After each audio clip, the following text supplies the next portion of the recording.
সময়টা আমরা কাটাচ্ছি, এত সুন্দর সময় বাংলাদেশ আর পাবে না। আমাদের জন্মের পর থেকে এরকম চমৎকার সময় আমরা পাই নাই। এটাই আসল সময়।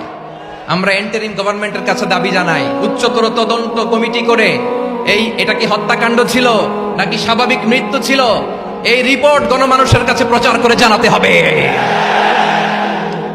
এই দাবির সাথে কি সবাই আপনারা একমত? কারা কারা একমত হাত তুলে দেখান।